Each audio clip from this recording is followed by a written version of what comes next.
Welcome to Real World Real Estate, where we will explore, examine, and explain the real process of buying or selling real estate. Here is your host, Stephen Clyde. All right, let's get started. You ready? I'm ready, brother. All right. Let's go for it. Everybody, Stephen Clyde here, Team Clyde Realtors, RE/MAX Preferred, RE/MAX at Cherry Hill, and your host of Real World Real Estate. So today we're going to be talking about title insurance and what is it? Everyone that's ever purchased a home has paid for it, but I would venture to guess that more than 90% have absolutely no clue what they paid for or what was done to get to that point. I'd also throw out there that probably 80+% of realtors can't explain this out to their clients effectively either, except they know they have to buy it. So we're going to be talking to Brian McGroarty from Core Title today. He's in charge of business development. Core Title is our go-to title company. I don't think I'm necessarily client number one, but I have been there since the day it opened. I've had a great relationship with their CEO and owner, David, for, it's almost 20 years now. And they are our support staff. The entire team over at Core is amazing. They do a great job. We love them. We've been doing business with them for 10 years, and they have saved our butts on more than one occasion. And they always make our clients happy and satisfied, and everybody loves being there. So let's get into it real quick. Brian, thanks for joining us. I appreciate you being here with us and taking the time out of your busy day. And so what is your role at Core? Well, again, thanks for having us. It's always a great time to do one of these things and get on a podcast and talk to some good friends of the business. So thank you for having me on. So title insurance, simple answer. It's so the seller's problems don't become the buyer's problems. You're talking about protection, okay? You're talking about, in general, an indemnity insurance. Now, formally, I'm VP of Business Development, so you think to say, well, Brian, how are you involved in all that? Well, typically, I'm the guy that's going to find the opportunities, but the insurance part, that's where we're really getting involved with our realtor friends, just like yourself, our attorneys, our lenders. And what we're doing is we're protecting the buyer's interests so that they don't inherit the problems from the seller to them. Make sense? Does make sense. So how do we go about that? Where does it start? So I sign a contract with my buyer. They agree to use Core Title as their title insurance part. You know what? Let me back up on that for a second. Okay. This is going out everywhere, and we're talking in New Jersey terms when we say title companies, right? So yeah. A title company and escrow company, can I use those interchangeably? Kind of. I would say no, for the most part. The process is generically the same, but in each and every state, there is a whole different process. In California, it's like a 3 or 4 or 5 day process going through from, the original time of contracts all the way to close. And then you have places like Michigan where you have 2 parts of title insurance. And then there's obviously traditions that are done in different ways. So what I would tell you in general is that while the idea is the same, the way it's carried out varies by state by state. That makes sense, right? And the way we do real estate as a whole varies state by state, region by region, it changes up. But essentially, and when I'm talking to an agent in California and they're talking about the escrow company, and I'm talking about the title company here because we don't use the term escrow, we're talking about the same thing, but how we're actually doing it might be slightly different because of the changes in the states. Exactly. You have, I just did a podcast not long ago, and a friend of mine, he was looking to purchase it and acquire a piece of property and the business itself. And as he described it, said, oh yeah, we're in escrow right now. Because again, that's a process that are going by to finally get the property at the end of the day. But yeah, here in New Jersey, Pennsylvania, Florida, Michigan, those are the states that we operate in. It's really a whole collection of things that you're doing. So you're doing your abstract work, you're doing the title insurance work, which is all the way at the end, right? That's the indemnity insurance covering your butt. You're putting your money where your mouth is, if you will. Just like E&O insurance that people would get, medical malpractice insurance, very similar kind of thing. But there's a list of items that we're, knocking off and checking off the entire time to get to the final part where we actually say sign here. Okay. So I know when we talk to people about it, we always talk in vague terms and we keep it simple. But so sure. I signed that contract with a buyer, and then Gabby's going to email it over to my processor, Core Jamie Perry. So when Jamie gets that contract on behalf of my buyer, what's the first thing that Core's doing on that? What's the process looking like? Well, believe it or not, the first thing we're doing is actually dotting our I's and crossing T's, just making sure that the contract's fully executed. A lot of times we do get some things that aren't fully executed, which happens. Hey, we're all there. But after that, we then get everything prepared. We put it into the system, and we now go to the county clerk's office, wherever they might be. And we're talking to our sisters, say, hey, this is a rush. This is not a rush, meaning, we need to get on top of this. And they're now executing the next parts of that. And that's doing that 60-year abstract of title, which is a long search. So you're taking that property, actually more or less the land, the lot and block, right? What we're just lot and block the land. And then you're looking at a continuous chain of ownership going back 60 years? Basically. Oh, yeah. You're looking at a variety of things. Let's start at the beginning. So the first part, like you said, a lot of times people think about insurance. They think about property and casualty insurance, right? They are thinking about something happens. Title insurance is totally different. What we're doing is we're making sure that there's no obstructions, there's no clouds on title. So again, when somebody finally puts their name at the end of the contract and says sign here, they can do that with confidence. So what we're doing is we're checking chains of title, meaning is if I have a property and then I sell it to you and you sell it to Gabrielle and Gabrielle sells it to her friend, that's a chain of title. The way I like to always describe it or have a little fun with it, it's almost like Back to the Future when Biff goes back in time, steals that baseball almanac and recreates a whole nother timeline. That's like a breaking chain of title. So what we're trying to do is find those things if they occur and then avoid them, then take the proper procedures to get that back on the straight and narrow. But there's more things to that too. So we're going down to the courthouse and we're tracking all those deeds all the way through. And then I assume we're actually looking for liens, encumbrances against the property. Now I'm going to throw out a term that you're going to have to explain out. We're looking for the UCCs, right? So we're making sure there's no other claims against the property, I'm assuming, right? Yeah, what you really want to do is there's a lot of parts and a lot of moving parts to title. So, the original part is, like you said, making sure that the person who owns the property, or at least is selling the property, in fact, owns it. We're also doing Patriot searches to make sure they're not a terrorist. We're making sure that all the utilities have been paid up, that they're on the right names. Sometimes we all have a moment of dyslexia. A 6 becomes a 9 becomes a 6. And some things are erroneously put on title that shouldn't be there in the first place. So there's many times that we're just going back and forth between our sellers and saying, hey, listen, does this look familiar to you? Is this something that you're aware of? This is a past lien, judgment, mortgage, whatever it might be. And then clearing that up as they come through. Now, obviously, when those different parts that it might be a cloud on title come up, we can then clear those a little bit easier just because we have all the evidence from everything that we've already had from the seller when they submitted the order. So the easiest part about that really is just kind of making sure that people aren't fraudulent, to make sure that things are paid on time, and that the things that are actually attached to that property. Like, for example, you mentioned deed restrictions. Yeah, I think you threw that in there. A lot of times people say, well, when I go into Hannaffield, how come I can't get a drink? Well, the whole town has different restrictions on there, passed down from one to the other over time. So that's where, the unique and the fun part about title insurance is that there's history involved in those searches, aside from just, finding liens and judgments or encumbrances. Okay. So I look at things a lot when I'm talking to clients that, I'm the conductor, right? There's 30 people behind me and 3 feet tall of paper. Right. Process this all the way through between the mortgage and the title and the inspections and everything. And my job is to conduct all those people and make sure that everybody's moving in the same direction. We all have the right dates and we're getting everything done. I kind of look at the title part of it as one of your jobs or duties is, you're acting as the conduit for everybody, right? So the mortgage money's coming in, the buyer's money's coming in, and then core title is making sure that money is being sent out to everywhere it's supposed to be and everyone's receiving it. Right? Oh yeah. Exactly. Just think of it. I'm a big movie guy. There's a funny quip or a scene rather in Men in Black where this one alien's the guy, he's like the postmaster behind the scenes, and they're throwing all the envelopes in the little holes and where it's supposed to go in the zip codes.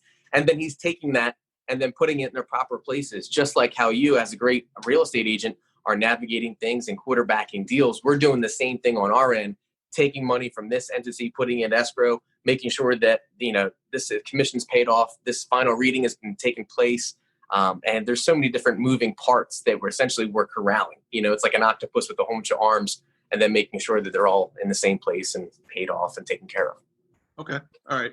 So we've gone through, we've done that search. We've done a Patriot search. You guys, well, you can't go to the courthouse right now. Right. Or have they opened it back up again? Or is that a dependent? So, let's stay with Jersey, right? Because we know all the other states are completely different. So yeah, we'll just stay in Jersey for this one. But for the most part, they're either partially open, or if they are open, they're by appointment only. Even then, they have a skeleton crew trying to, makeshift things, put them together.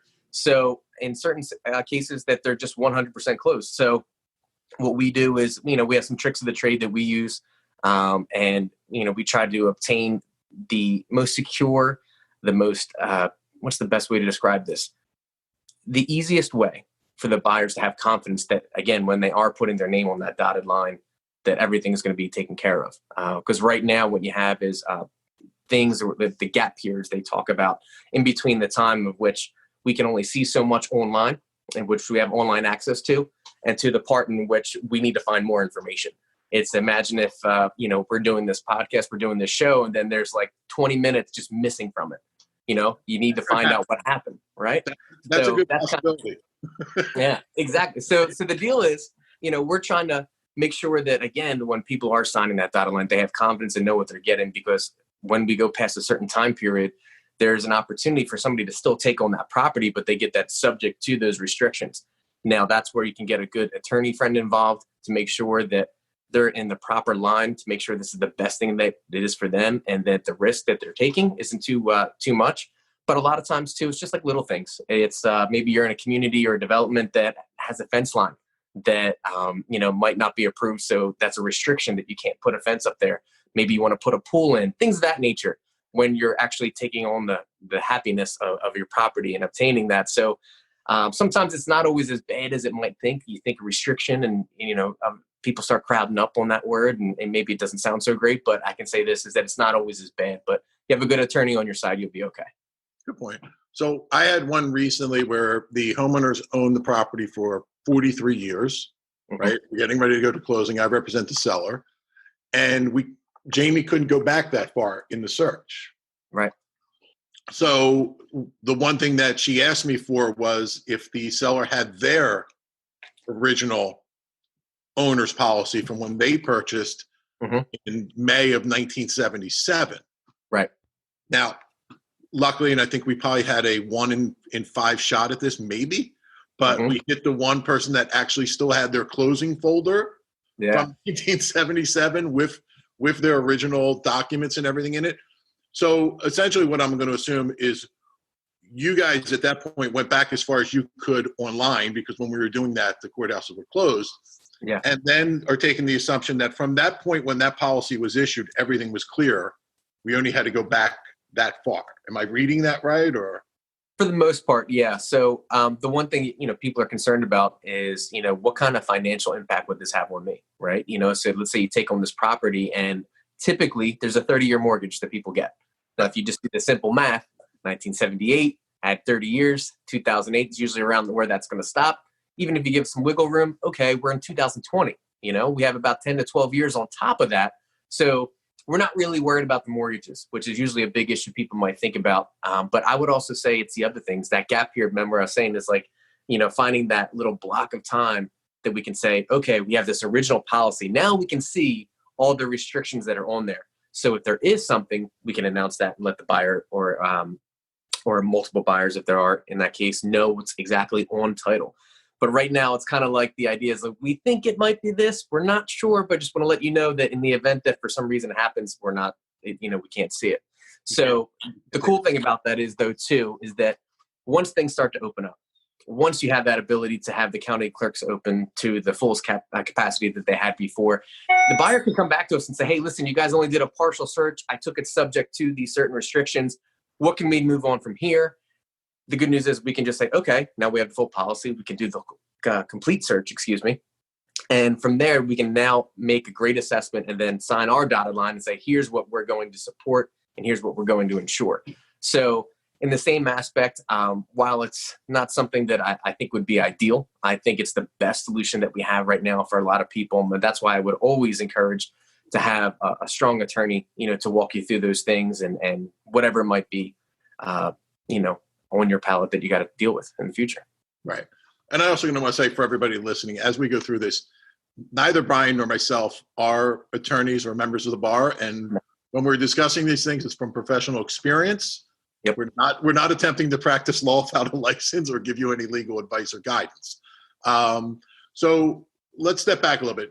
We did the search, we filled the gap years. So I guess one question I would ask is, why are we going back 60 years?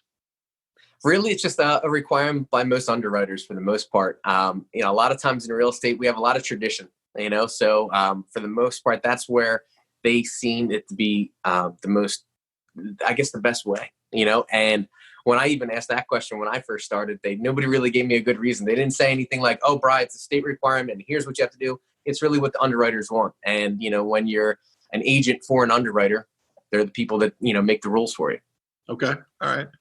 And, what do these searches entail? How intrusive are we being on the clients, the buyer, the seller? How deep and personal are we getting when we're doing these searches?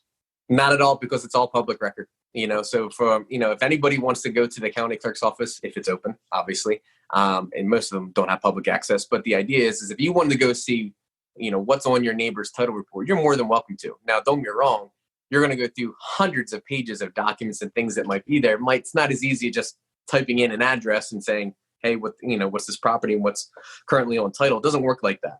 But what I can say is that it's really not invasive at all. The most things that they're asking about is maybe a couple liens or judgments that might have been attached to, let's say you didn't pay a credit card off and that debt collector put that on, the house. Maybe you had a business that was tied to the house, whatever it was.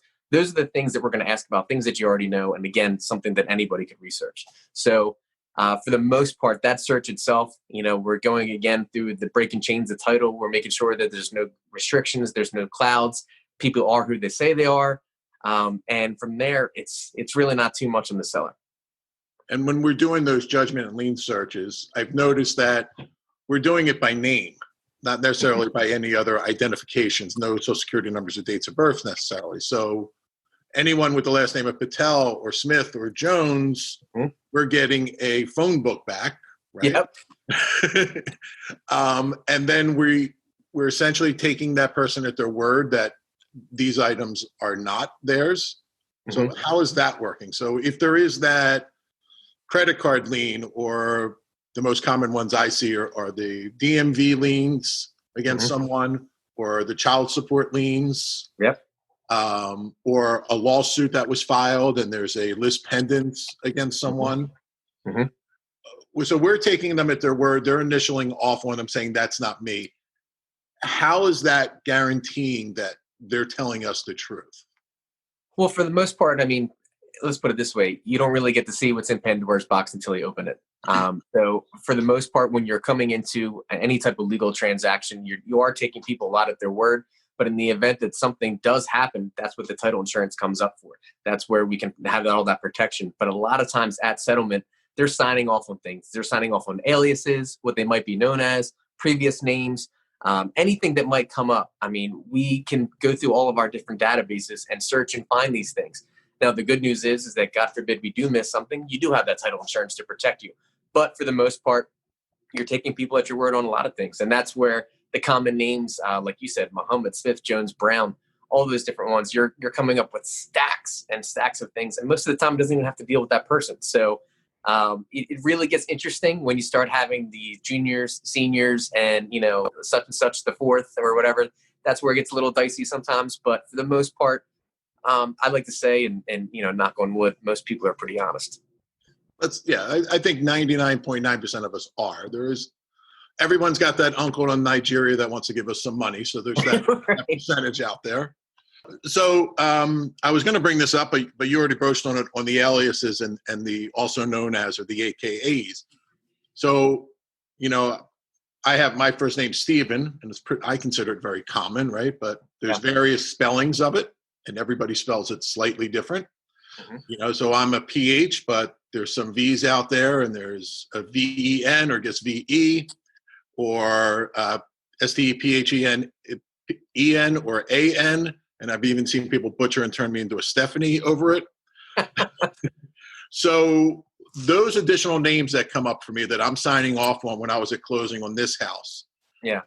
That's essentially every time someone's key punched my name in wrong, right? Like anytime someone's done something, a credit search or anything, and they typoed my name. I imagine so. And there's so many different ways. I mean, my name gets butchered just as much as yours does. I can't tell how many times, even though it says my email signature is Brian with an I still get a Y. What did I get one the other day? Bryany. There's a Y at the end of my name. So either way, when, let's say you put on one of those credit card applications. I remember one time I did a credit application for, I think it was like an iTunes card. I get some rewards, and I accidentally put senior on there. And I noticed every single time that Brian McGroarty came in, that was a credit card. But then eventually I was like, you know what? I don't need this thing anymore. I got rid of it. But what do you know? All of a sudden they started selling my information. So all that mail started coming in as Brian McGroarty Sr. So I was like, oh, now I know who you talk to. But at the same time, you're signing off on those aliases. It could be a variety of things, credit reports you fill out, anything that probably has checked your credit at one point or time, I imagine would fly on the radar, or even, maybe how you file taxes, where you were at. Maybe you put your name on rental applications, business applications. It could be a variety of things. So one thing I would just say is tell people, if you want to avoid signing off on a lot of stuff, just use the same name. So using multiple names would make things complicated down the line. A little bit. That's fine. That works. Yeah. So we've gone through the searches, and then, as agents and professionals, we get the title commitment back. So explain that. What does that represent in the process? Where are we at that point when we're receiving the commitment?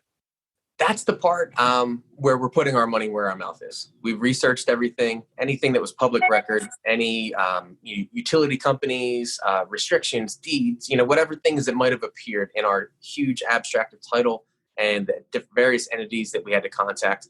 That's where we're saying, hey, here's everything that we found. And here's what we're committing to, commitment, right, based off of that information.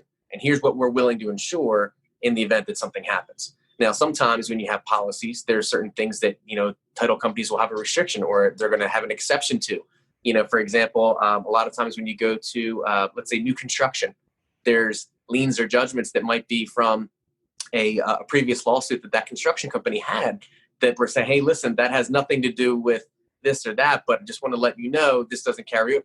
There's always something, a give and take on that one. But what I can say is, that commitment, again, is the title company putting their money where their mouth is and what they're going to insure. And they're going to literally bullet point it out for you. So speaking about the new construction, I had one of these 6-7 years ago, where it was a bad builder. So, and we won't use their name or the location. That's fine. But we actually, and we were using a HUD-1 at that point. Oh, the old HUD. The old HUD. It was so much easier.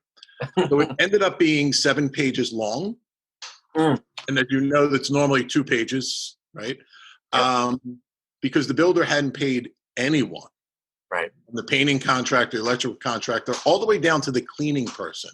Yep. They all had liens against the property that had to be satisfied at the table.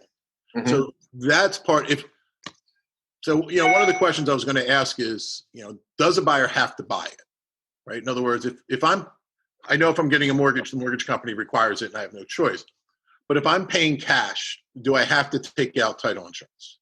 No, you do not. It's not required. And you mentioned the golden rule of real estate. Whoever has the gold makes the rules. So if somebody's giving you their gold, you bet your butt they're probably going to say, you're going to need title insurance. If I gave you $200,000 of my own money, I would make sure that you would be paying that off and that it was probably one of the most secure investments I ever had. So the lenders out there, they're doing the same thing.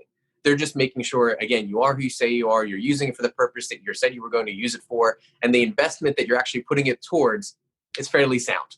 So, I think we can all agree on that one. That's not such a bad idea. No, it's not. And the mortgage company also wants to make sure that they are definitely in the number one position. Correct. As the lien holder, right? they don't want to find out a month from now that there were 3 liens in front of them when we went to settlement on that property, and they're in third position when they thought they were in first position.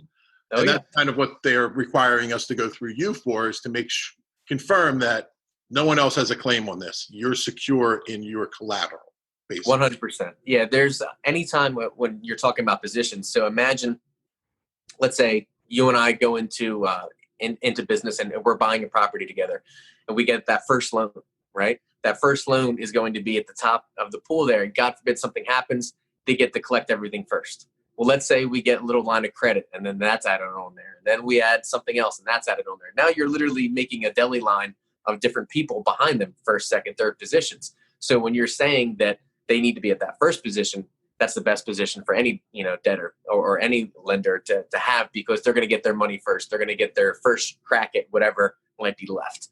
So that's the kind of position side of that. And at the same time, too, it's also good for investors to realize what position something might be foreclosing upon, if they're going to an auction sale, if they're going to a foreclosure sale, whatever it is, because that could be the difference between you having the ideal steal or an absolute mess on your hands. Right. And so we went to a title company, and it was a builder mandated title company. So it was one of the few times I didn't use you guys, but so they found all the liens, obviously recorded, and they cleared them. But if that buyer had purchased just directly with the builder, not gone through title, when she closed on that property, those liens would have became hers, correct? Right? Because they would have stayed with the property, and she's now the owner of it. Essentially, yes. Anything that's on those titles, a lot of times when you have, like you talked about the builder example, let's say they're using these different type of vendors, like the electricians, they're using this. They don't always have a top-down construction crew that's doing everything. So over time, people are going to owe somebody some money. So what they do is they put a lien on there, but sometimes they'll do a blanket lien. So now imagine you and I are huge developers, and we have 140 potential lots out there that we're going to sell. They're going to put a lien over every single one of them, so they make sure they get their money. They're not just going to do one; they're going to do them all, which is smart. Obviously, we would all do the same thing. So, yeah, to put your statement in perspective, I think that people just need to make sure that they are seeing what they're seeing is in fact the best for them. And the reason why I say that, and I say that in a generic way, is because I did a nice deal with a local builder. Actually, I can't say local; they were a national builder. And the first thing I told them, I said, listen, I'm sure there's a whole bunch of different things that I need to know about this property. Send me everything you got right now. Before we'd even do one deal, send me everything. I want to know about any lawsuits you have, any things that are pending or whatever. So then when I sent that back to my underwriters, we had a whole process ready to go. It wasn't like, well, what's this? And then what's that? And what's this? It didn't drag down everything. But in the same sense, I would say this is that real estate's very local. You'll say the same thing, is that use the people that you trust. Rely on your realtors, rely on your lenders, rely on your attorneys. They're going to give you the best advice. And in certain cases, sometimes it's just something you can't pass up. A good friend of mine just he bought new construction over in Newtown, and they just closed on a beautiful home. And the best part about that is that they got all these different incentives to use them. And he's like, Bri, I want to use your lender that you recommend, but I'm getting $14,000. And I was like, hey man, I get it. You got to do that. So sometimes it's not so bad. And for the most part, we all, as title companies, I can speak for, adhere to the same rules and guidelines and regulations as everybody that's out there. But don't get me wrong. Are there good and bad title companies? Sure. But what you can say is most of the time you're going to be okay. I would say that there are good and bad out there. The good, the bad, and the ugly, as I always say. Yes. I think the forward-facing side of probably 100% of them looks good. So the public never sees the bad and the ugly part. Right. That's the inside baseball part that as professionals, we all see, right? And we bang our heads against the wall. Oh yeah. And everybody knows about them quickly. Very quickly. I mean, listen, Gabby wasn't even here 7 months when she realized who one of the worst ones in the area was, right? And started cringing when we got those confirmations of order from them. And they're local and they're less than a mile away from you. But so, all right. So we've established that, it's a good thing to have, that if we go into a real estate transition without it, we're taking on a lot of potential risk. A lot. And we're exposing ourselves to financial hardship ultimately, because we didn't have those things cleared necessarily, and we're not insured against them. It is a big number in the closing costs, right? The owner and lender policy when they come through. Mm-hmm.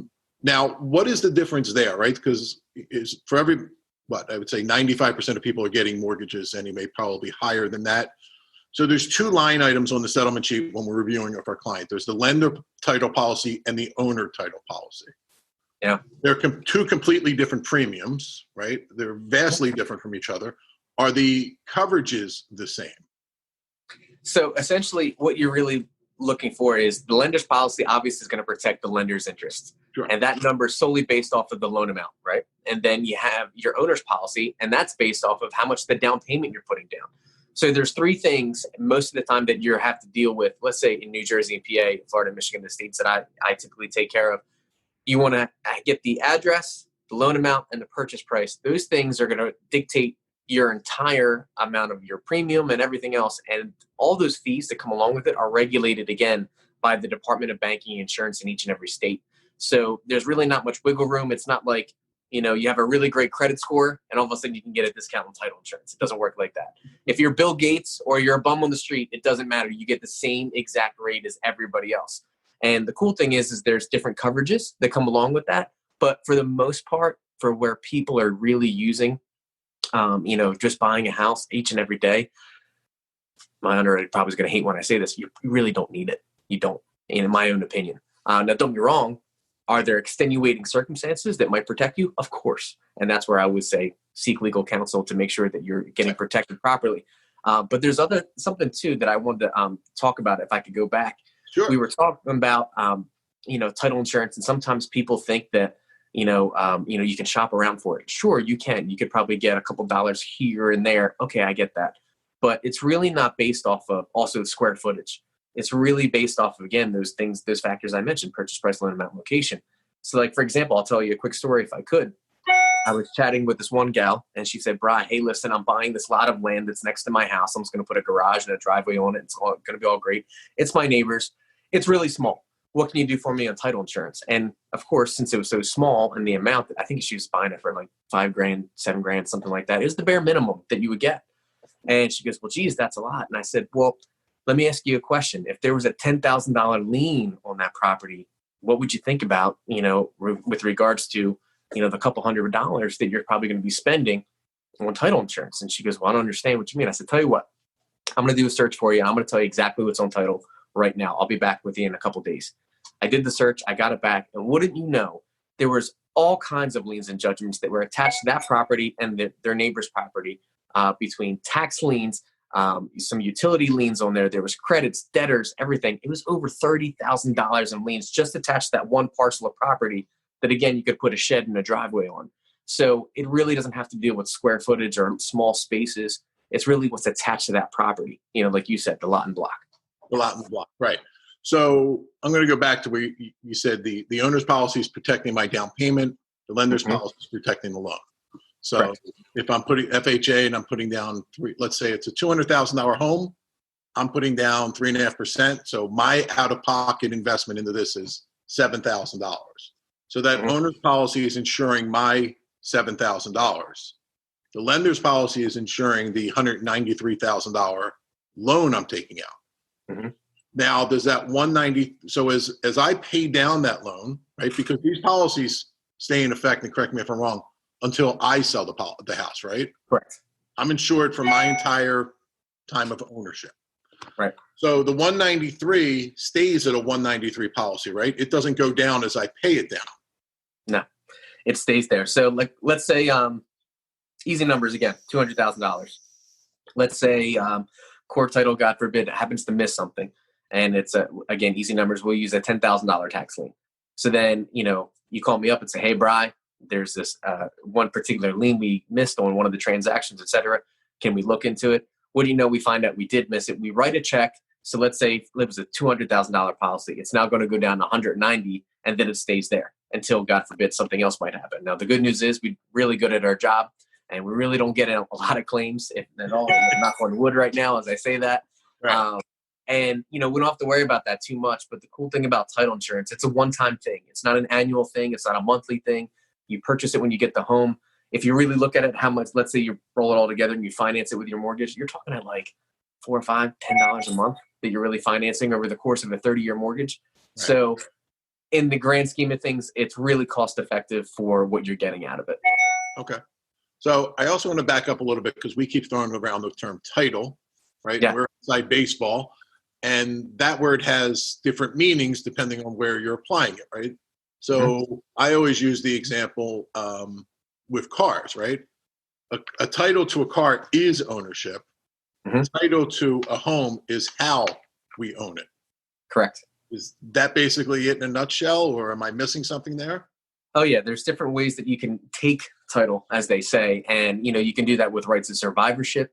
You can do that by passing it down. Like, let's say you and I own a property, and you want to take title. I pass away, and then it goes to you, and then or it like solely like the whole entire property. Or there could be other things where it goes to my heirs. So let's say again, you and I own the property. I pass away, it goes on to my wife and my kids. And then now you're partners with them all of a sudden. Now, obviously, certain business owners might not like that.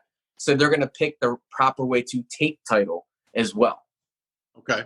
So that's the form we're checking off at closing. So joint tenants with rights of survivorship is what I always call the I love you. It's what a husband and wife get by default, right? And we each own 100%. You can't separate us. When I pass, it's 100% my wife's.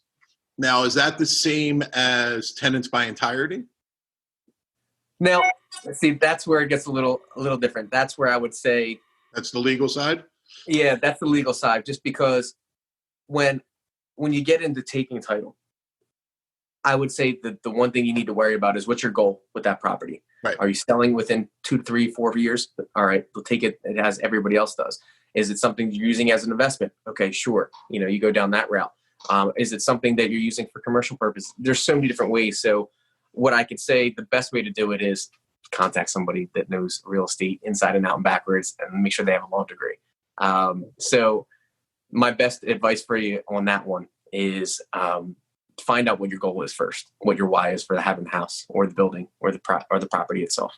Okay, and then discuss it with legal counsel or tax advisor, whatever may be best for you moving forward. Correct. Okay. Correct. That works. Good answer.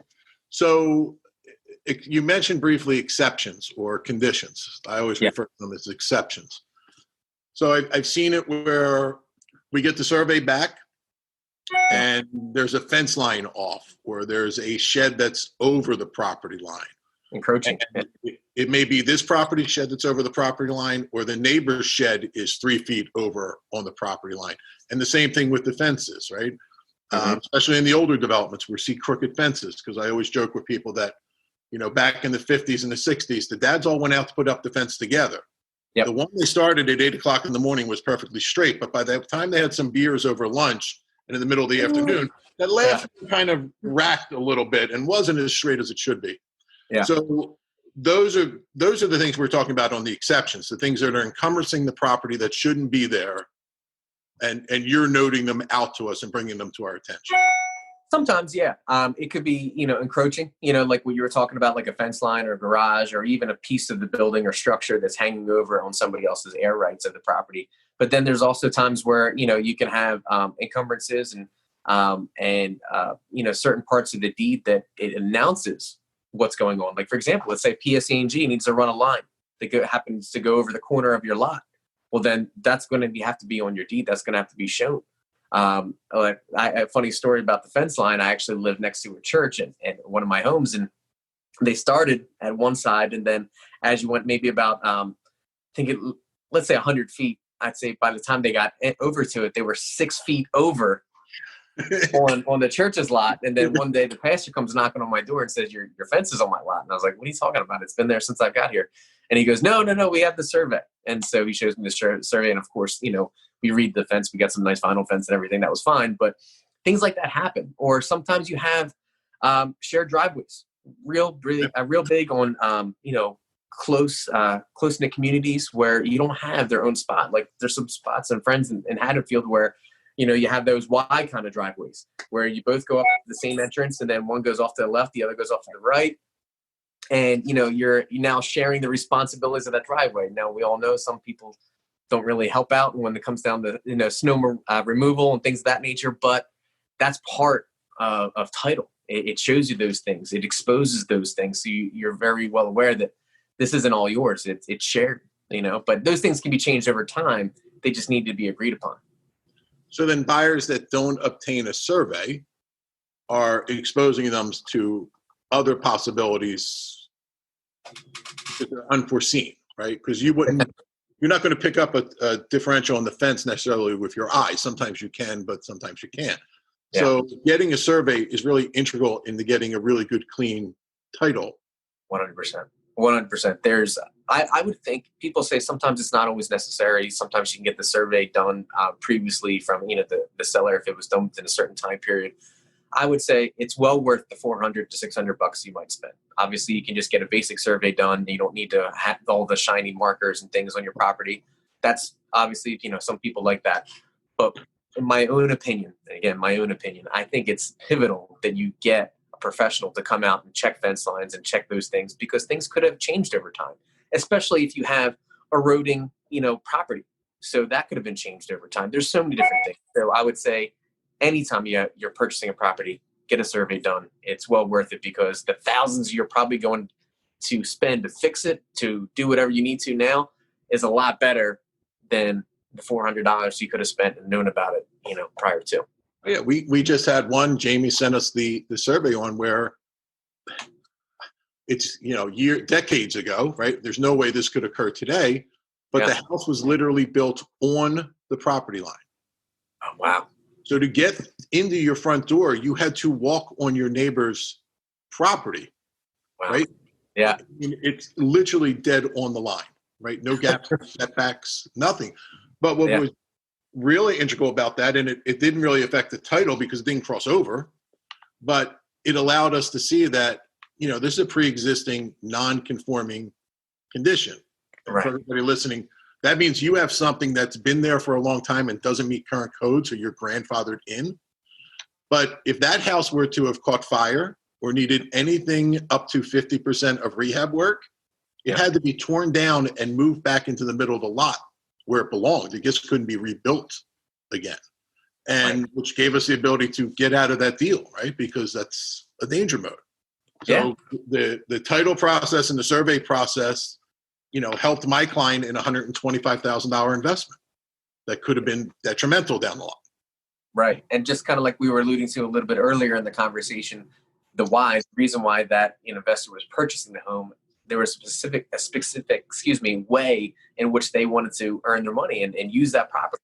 And now they're going to have to spend thousands of dollars on top of whatever the ideal deal they thought it was. So now it doesn't work. So that's, again, where title kind of comes in. It's a little bit of the geeky side, the history side of the real estate transaction. But the way I look at it is you got to know, what you're doing in the future by knowing the past as well. And that's what we do. So you guys do more than just feed us on Friday afternoons at the end of the day. We do a couple more things. I'm proud to say we help out our agents the best way we can, all of our lenders the best way we can. Yes, we do feed people. We love bringing people in. Obviously now with COVID, we're taking different precautions. But if you tail back, let's say 7-8 months ago, you would walk into Coors Title. It's a vibrant place to go into. It's very warm. It's very welcoming. There's bagels, coffee, Danish in the morning, juices. On special days, we'll have, breakfast burritos and things of that nature. I remember during the Super Bowl times when the Eagles were in the playoffs, we were having Philly cheesesteak rolls and things like that, things that really go off that people love. And more so, it's not just to, bribe people to come in and sit in our office. It was really more along the lines of we get that people are putting their lives on a moving truck and they're getting everything done and they're listening to every piece of advice that you have and their attorneys and their lenders. And they might just forget to eat that morning or that afternoon. And so if we can give them, some couple bites of a cheesesteak egg roll or something of that nature, then great. Let's do that. So I found that in general, us doing that, it's made for a really fun closing. I think it's great. I mean, as a whole, right, we're talking about one of the top 5 most stressful things anyone can ever do in their lives, right? Buy or sell a home. It's extremely stressful. It's extremely tense. People are dealing with, for the most part, sums of money that they've never dealt with before. right? They've never signed this kind of debt before. They've never brought this large of a check anywhere before. As you said, their possessions are all in a moving truck. Yeah. And what I found you guys do is you create such a relaxed environment, that's fun and jovial, right? And it's not, and it reduces that tension and that stress down a little bit, that people are kicking back with a cheesesteak and a cold soda or, breakfast sandwich and a coffee, and they're relaxing a little bit and enjoying the process instead of being in a styro conference room with people just handing a stack of paper to them. Exactly. Yeah. And think about it, when you're purchasing something like this, probably one of the biggest purchases you're ever going to make in a lifetime. Wouldn't you want that to be a very memorable, positive transaction, positive experience? I believe in general that, sales comes from relationships. Relationships comes from good experiences, a good vibe. So anything that we can do to make that a memorable, positive experience for our buyers, our sellers, our clients, that's what we're going to try to do. All right, cool. So talking about COVID-19, and I've been showing up for closings during the entire lockdown and quarantine, but I'm not going to go into it. So, we've got spikes in cases, and you've got offices around, down to Florida, out to Michigan. So you've got offices that are in hot zones or places that are getting more back to normal. Mm-hmm. What are the precautions that CORE's taking for those buyers and sellers to make sure that while they're going through this process that they have to go through of settlement, they're not exposing themselves to risk, or we're reducing it as much as we can, I should say? Yeah, the first thing you think about is our essentials, right? Our closers, our processors, the people that work for CORE. Those are the gals and guys that show up each and every day, and God bless them, they're fantastic at what they do, but they are extremely valuable to us, so we wanted to make sure that they were okay. Well, luckily, when the CORE title was founded, we became a cloud-based company. So when they need to go home and they need to be near their kids and take care of their kids because there's no daycares open, or a family can't watch them, whatever it is, then they have the ability to do so. Now, don't get me wrong, as we've all experienced, it's still a little hard with having your kids, your grandkids running around with you and still being on a conference call, but at least, hey, you can be near them and see them. And then the flip side of that, too, is that we tried to do anything that we could, if we could control it, to make people feel safe. So each and every time that we have a settlement and it's in-house, we're always wiping down all surfaces. That's a given. We do that with the best and strongest we can, obviously without the whole entire place smelling like bleach. But in the same sense, we've gotten rid of the coffee bars and the fun stuff like the cheesesteak egg rolls, just because that's a common zone where people are going to gather. So we didn't want to entice people to gather. We wanted to keep and practice social distancing. When you walk in, you're going to see a sign that says, hey, we're practicing these certain protocols. Right now, we've even incorporated a little laser thermometer, so people know their temperature, just in the event that, God forbid, that they don't even know that they're having fever. Then we can say, hey, listen, we have another option for you. We're going to bring the whole show to your car. So when you come in, we can slide things through the window. You can sign whatever you need to. Just give it right back to us, and now we have a car side closing, and it's still just as good. Now, don't get me wrong, little the bells and whistles and the warm and welcome things that we were talking about a few minutes ago go away. But the way I look at it is, hey, at least you're able to purchase that home. Right. You're able to save a couple $100 on your refinance, and you can get the deal done. Well, great. I've always felt safe, and I think it was as smooth as it could be during those 3 months. And we didn't miss a beat. We didn't miss a time. We all closed on time and got everything done. We were a little bit further apart from each other, and we all weren't having a good time at a table. But, right. I think we've got some really cool closing pictures from that time frame with everybody gloved and masked and social distance. So before we start to wrap up, what are some of the most common questions that you guys receive at CORE from clients that maybe I overlook because I'm too close to things, right? What are the normal questions that are being asked? What is the normal confusion that we have to overcome? The first thing is just typically everybody thinks that you can shop around for title insurance. And I'm not saying that you can't. I'm just saying that it's not as easy, or it's not the same way you would do it for property casualty insurance like you would do with the Geico Progressive. It's not about who's got the best rate. That's just not how title insurance works. It really comes down to the relationship, the energy, the experience that a title company is really offering. And I think that's where we shine above everybody else is we have over 400 plus years of aggregate closing experience. We have the best of the best examining every single one of our policies. My underwriter sits in house. So when I have one of those tough deals, I literally walk over to Chuck. He's like my title encyclopedia. And I say, hey, Chuck, what do you think about this? And we make a determination right there. We're not sitting in line on some list of, everybody at my underwriter. We can make those, tough judgment calls. So that's kind of really where we stand out and separate ourselves. But for the most part, we're just trying to adapt just like everybody else, wearing our gloves and our masks and trying to keep people safe. So talking about the shopping, it's my understanding that all of those rates and fees are set by the insurance commissioner of the state of New Jersey. Well, at least here in New Jersey. And that's to protect the consumer so that there is no gouging or undercutting or RESPA violations or anything like that going forward, that everyone, including the closing in the state of New Jersey, is paying the same thing and they're getting the same thing. Exactly. Right? Now, don't get me wrong. I run into some title companies that have been insured by, financial conglomerates.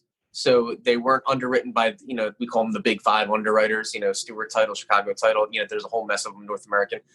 But when it comes down to that, it scared me because the title insurance, estimate that I was competing against was significantly less. And I'm not just talking like $50, $100. I'm talking like $400, $500, $700. And then I started researching the company and I realized how they were structured. And it was just basically by a whole bunch of people with money saying that we're going to bank that nothing ever happens. Now, here's the deal. The buyer ended up using that title company. God bless them.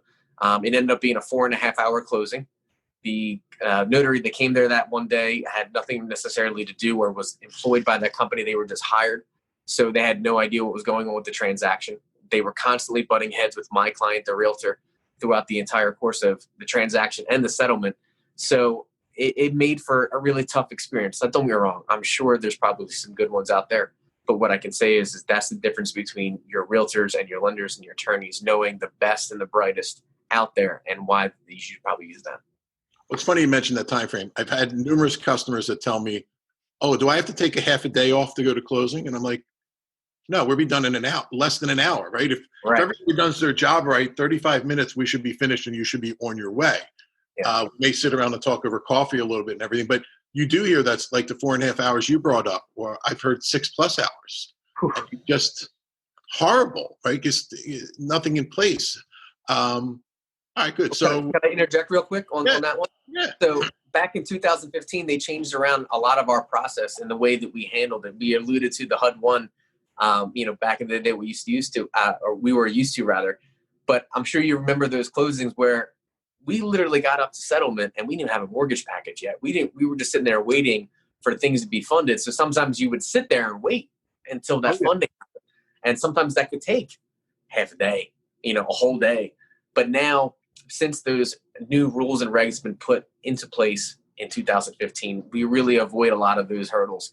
And so 3 days before the actual transaction, we're taking care of everything. You know exactly what you're paying for. You've already seen the closing disclosure. It's a bifurcated closing disclosure, meaning the seller gets theirs and the buyers get theirs and nobody sees in between. As you can imagine, when you had everything on the same sheet, sometimes that caused a little bit of a war at the settlement table, just because when somebody was getting $500,000 back and they were arguing over a $500 fix on whatever it might be, it made some contention at the closing table, as you can imagine. Yeah. So, I mean, like I said, you guys do a great job, and there's a lot of others out there that do very good jobs, but it shouldn't be a long, drawn-out endeavor. And all of those quotes should be within $25 of each other for the most part. For the most part, they should be fairly similar. Maybe $50 here and there, depending on what fees or things that they're eating. But most of the time, everybody's dealing with the same pass-through rates, pass-through fees that are coming from various entities. What I can say is we always like to overestimate our quotes, just because we don't want to become part of that. Like, when you always joke around and you're going to the mechanic shop and you say, I just want to get an oil change, and you come back and you get 4 new tires. No, we're not trying to do that. We're just trying to show you everything that might possibly be there. But 99% of the time, it's going to be a lot less. Yeah. So we just want to give people the idea of here's what you might pay, but it should be a couple dollars lower than that.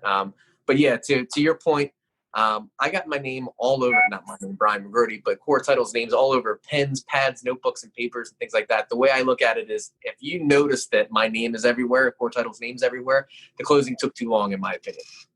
Pretty much, yeah. Yeah. All right. So before we wrap up, we're going to ask you a couple questions. And one of them is what we call our tales from the field, is the crazy, outlandish stories that happen. Unfortunately, most of mine have occurred inside title companies, right? So, that affidavit we have everybody sign, you're 18 years of age, you're married to each other, you were married on. And then that last question at the bottom where it says, do you have any outstanding child support judgments against you? I was sitting at the closing at the table. I think there was 8 of us around the table at that point. Yeah. And that's when the husband asked me if that was a legally binding document. I'm like, well, yeah, it's an affidavit. Right. Well, at that moment is when his wife found out that he has child support outstanding for a child that she didn't know existed. Oh, man. Now, I tell everybody, at that moment, if it was a buy side, the deal would have probably died instantaneously.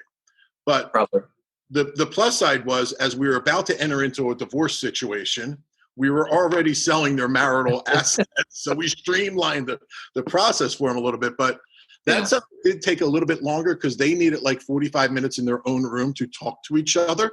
Right. And then she remained in that room as we finished the closing. Yeah, I can imagine. In fact, I'll give you a story on the reverse of that. Just recently, I was talking to a good friend of mine, and she was telling me about a purchase closing that she had. And these 2 young buyers, they were, ready to close, and they were waiting for something. Somebody from the other room to come in and like printing up something. I'm not sure what it was, but the husband starts texting somebody and writes, "I love you" to them. And the wife looks at that and goes, what was that? And then it ends up being some gal that he might have been seeing on the side. Here they are closing on their property at the settlement table, and he's telling some other girl, "I love you" or whatever. So, I don't think they're going to be staying in that house too much longer. So things happen.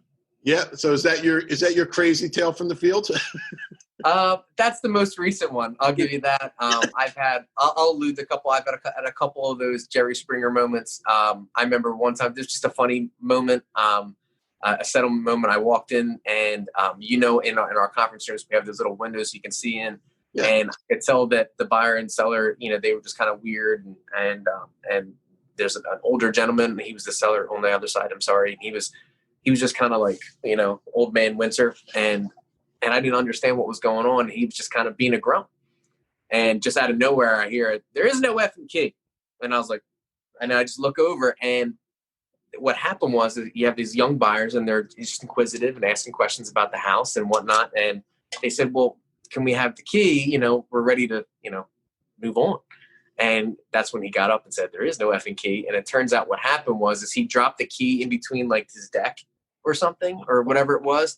And they're like, "Well, how did you get in and out of the house?" And he goes, "My grandson lives around the corner, and I just boost him through the kitchen window and whatever." But then he started getting like crazy about it. I'm like, "Well, bud, calm down. It's not a big deal." And then the realtor was like, "No problem. I got the lockbox. Here's the key. We're all good."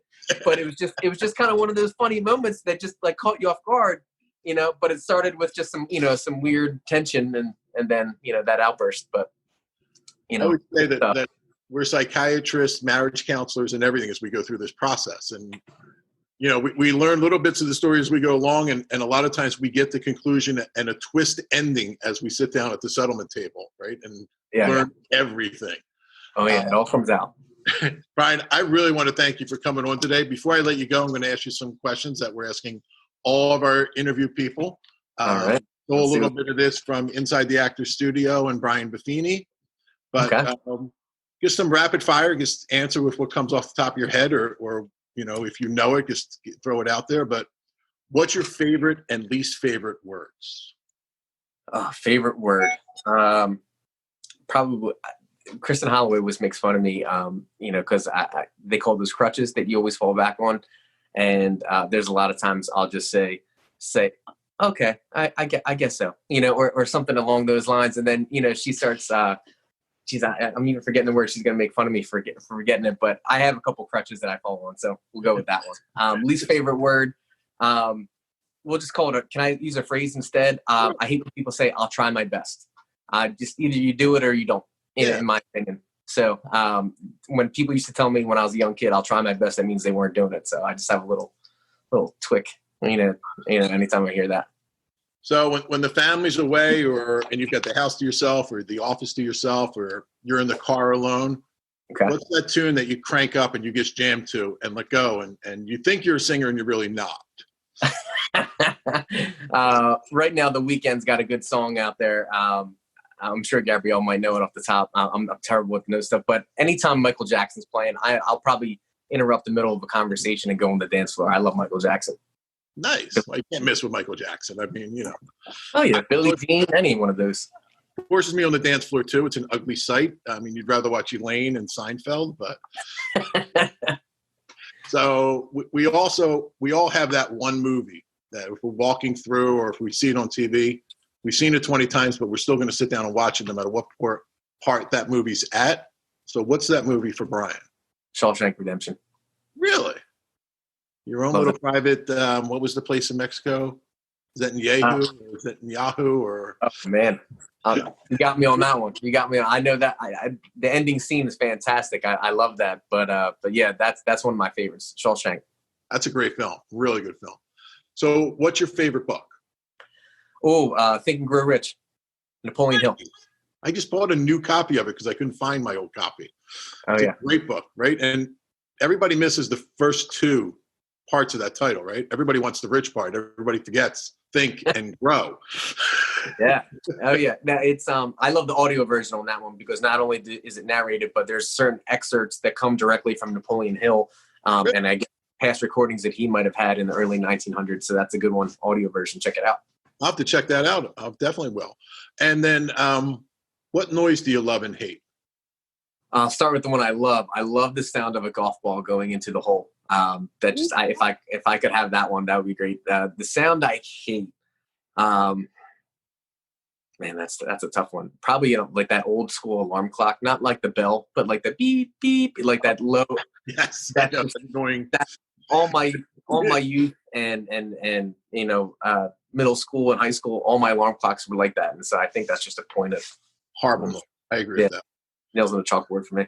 So what's on the top of the bucket list? Oh, I'd love to play at St. Andrews Golf Course. I'm a big golfer, love to golf. The old course, it's fantastic. It's beautiful. There's a lot of history to it. So that would be a goal of mine. Is that an actual public course or is that a private course you need to be invited to? I believe it's a semi-private. And the only reason why I say that is because there's a few friends that I know that have spent a couple dollars to go part of a whole thing that they do. But I imagine a lot of the years it's probably blocked off because it's such a popular course and destination. That's a great bucket list spot. And then what profession other than title that you're not currently doing would you love to do? Oh man. I would love to be a like some type of sports psychologist or agent or something like that, because I love sports, I love competition, but I have a degree in psychology.